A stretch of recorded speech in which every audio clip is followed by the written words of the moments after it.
Donc ça c'est une des nouveautés clés.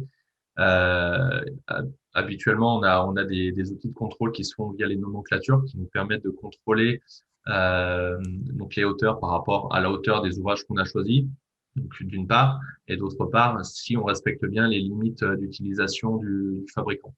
Donc là, c'est assez simple. Donc on prend notre maquette, on a un outil donc dans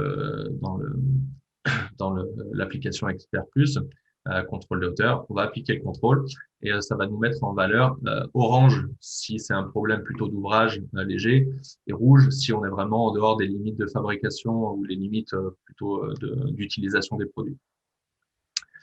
Donc là, si je clique par exemple sur la cloison en question, je vois que si je me mets ici, que c'est une cloison qui fait 2,50 m, celle que j'ai prévue à cet endroit-là.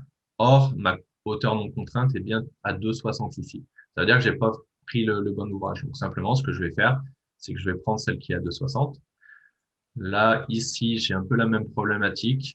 C'est une cloison qui était à 2,50, mais qui est modélisée à 2,60. Donc, du coup, je vais bien attribuer la bonne cloison pour que j'ai le correctif. Donc, ça c'est important. Ça permet vraiment de pouvoir utiliser les bons ouvrages et ça voudra dire aussi de livrer les bonnes plaques. Si j'avais gardé mon système à 2,50, je livrais des plaques de 2,50 et non de 2,60. Donc, ça, c'est vraiment important.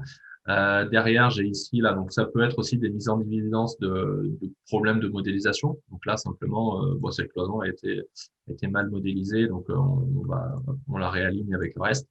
Donc voilà. Donc là, j'ai fait mes trois correctifs.